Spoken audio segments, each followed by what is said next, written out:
ಆದರೆ ಬಂದಿದ್ದರಿಂದ ಅಪ್ಪ ಅಮ್ಮ ಮಾವ ಒಂದಾಗೋದನ್ನು ನೋಡೋಕ್ಕೆ ಸಿಕ್ತು. ಹಾಗೆ ನನ್ನ ಕೂಡ ಕ್ಷಮಿಸಿದ್ರು. ಒಂಥರ ಸಾರ್ಥಕ ಅನಿಸ್ತು. ಖುಷಿ ಆಯಿತು ಬಿಡಿ. ನೀವು ಹೀಗೆ ಖುಷಿಯಾಗಿದ್ರೆ ನನಗೆ ಇನ್ನೇನು ಬೇಕು ಹೇಳಿ. ನಿಮ್ಮ ಖುಷಿಗೋಸ್ಕರ ಈ ಜಯಂತ ಏನು ಬೇಕಾದರೂ ಮಾಡ್ತೀರಾ ಅಂತ ನನಗೆ ಗೊತ್ತು. ಆದರೆ ನೀವೇನು ಮಾಡೋದು ಬೇಕಾಗಿಲ್ಲ. ನನ್ನ ಖುಷಿ ಎಲ್ಲಿದೆ, ಹೇಗೆ ಪಡ್ಕೊಳ್ಳೋದು ಅಂತ ನನಗೆ ಗೊತ್ತಿದೆ. ಫೋನ್ನಲ್ಲಿ ಮಾತಾಡಿದ್ದಾಗಿದ್ದರೆ ಬಂದು ಮಲ್ಕೊಳ್ಳಿ. ಅಲ್ಲ ಛೇ, ಇವ್ರ ಮನಸ್ಸನ್ನು ಹೇಗೆ ಗೆಲ್ಲಬೇಕು ಅಂತಲೇ ಗೊತ್ತಾಗ್ತಾ ಇಲ್ವಲ್ಲ.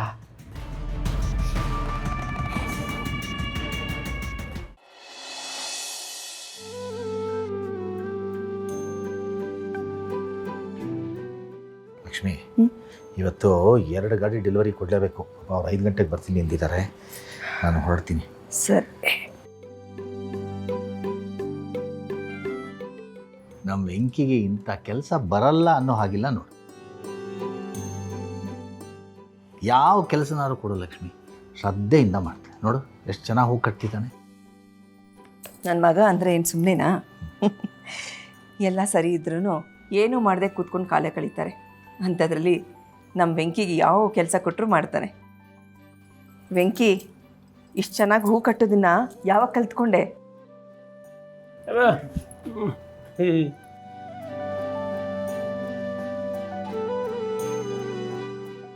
ನೋಡು, ನಾಚ್ಕೊಳ್ಳೋದ್ರಲ್ಲೂ ನನ್ನ ಮಗ ಮುಂದೆನೆ.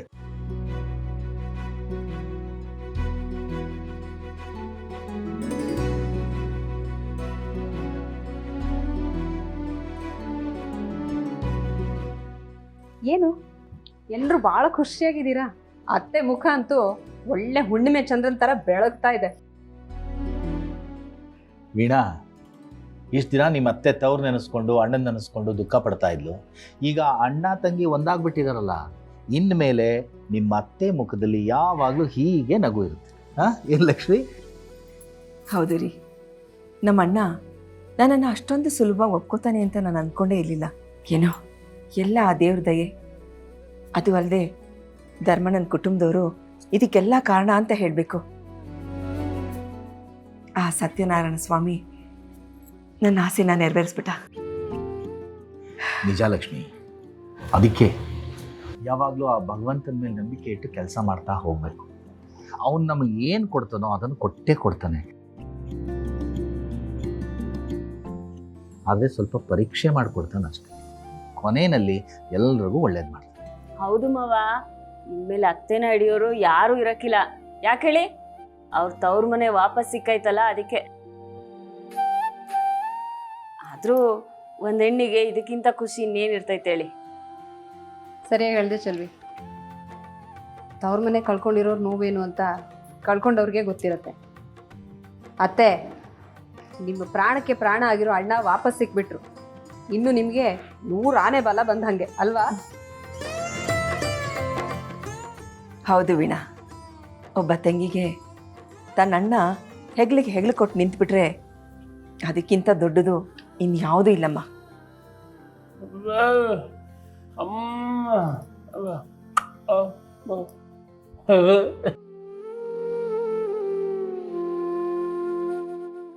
ಆದರೆ ಲಕ್ಷ್ಮಿ, ನೀನು ಗಮನಿಸ್ತಾ, ಇಡೀ ಕಾರ್ಯಕ್ರಮದಲ್ಲಿ ನಮ್ಮ ಸಿದ್ದು ಅವ್ರು ಯಾಕೋ ಒಂಥರ ಡಲ್ ಆಗಿದ್ರು. ನಾನು ಯಾಕೆ ಹೇಗಿದ್ದೀರಾ ಕೇಳೋಣ ಅಂತ ಪ್ರಯತ್ನ ಮಾಡಿದೆ. ಆಮೇಲೆ ಸಿಕ್ಕಲೇ ಇಲ್ಲ ಅವರು. ಯಾಕೆ ಹಂಗಿದ್ರು, ಏನಾಯಿತು ಗೊತ್ತೇ ಆಗಲಿಲ್ಲ. ಅವರು ಆಗಿರೋದಕ್ಕೆ ಕಾರಣ ಸಿಂಚನಗೆ ಅಪಾರ್ಷಣೆ.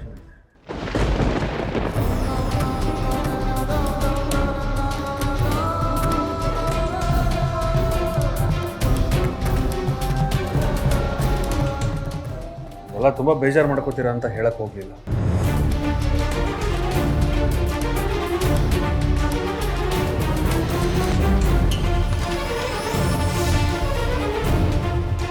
ಸಂತು, ಏನು ಹೇಳ್ತಾ ಇದ್ಯಪ್ಪ ನೀನು? ಏನಾಯ್ತು? ಅವಳು ಪ್ರಜ್ಞೆ ತಪ್ಪಿ ಅಲ್ಲೇ ಬಿದ್ಲಂತೆ.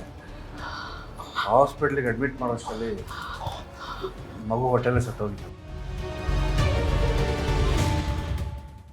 ಅದಕ್ಕೆ ಅವರಿಬ್ಬರು ನಮ್ಮ ಖುಷಿನ ಹಾಳು ಮಾಡೋದು ಬೇಡ ಅಂತ ನಮಗೆ ವಿಷಯ ಹೇಳದೆ ಮುಚ್ಚಿಟ್ಟಿದ್ದಾರೆ. ಅದು ಅಲ್ಲದೆ ಭಾವನ ಪೂಜೆ ಮುಗಿತಿದ್ದಾಗೆ ಪಾರ್ಟಿಗೆ ಬರದೆ ಸಿಂಚನ ನೋಡ್ಕೊಳ್ಳೋದಕ್ಕೆ ಹೋಗಿದ್ದಾಳೆ. ಹರೀಶ ಸರಿಯಾಗಿ ನೋಡ್ಕೊಂಡಿದ್ದಿದ್ರೆ ಹೀಗೆಲ್ಲ ಆಗ್ತಿರ್ಲಿಲ್ಲ. ಸ್ವಲ್ಪನೂ ಜವಾಬ್ದಾರಿ ಇಲ್ಲ, ಎಷ್ಟು ಹೇಳಿದ್ರು ಕೇಳಲಿಲ್ಲ. ಇತ್ತೀಚೆಗೆ ಅವಳು ಅವನ ಯೋಚನೆ ಎಲ್ಲ ಇದ್ಲಂತೆ.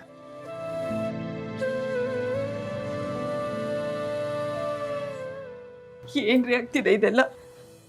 ಮಗು ಹುಟ್ಟತ್ತೆ ಅಂತ ನಮ್ಮ ಸಿಂಚನ ಎಷ್ಟು ಸಂತೋಷವಾಗಿದ್ಲು. ಈಗ ಮಗುನ ಕಳ್ಕೊಂಡು ಯಾವ ಸ್ಥಿತಿಲಿರ್ಬಹುದು?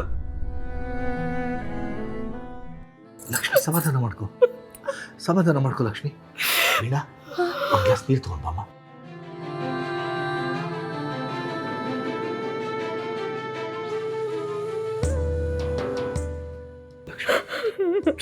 ಅಳಬೇಡ, ಸಮಾಧಾನ ಮಾಡ್ಕೋ.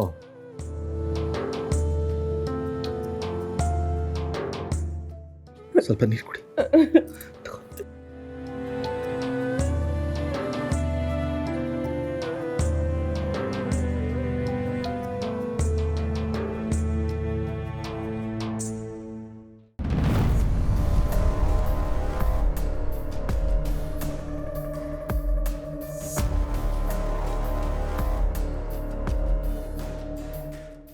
ಥ್ಯಾಂಕ್ ಯು ಜಾನ್ವಿ ಅವರೇ. ನೀವು ನೆನ್ನೆ ಖುಷಿಯಾಗಿ ನಗ್ತಾ ಇದ್ರಲ್ಲ, ಹಾಗೆ ಜೀವನ ಪೂರ್ತಿ ಇರ್ಬೇಕು ನೀವು. ಅಷ್ಟೇ ನನಗೆ ಬೇಕಾಗಿರೋದು.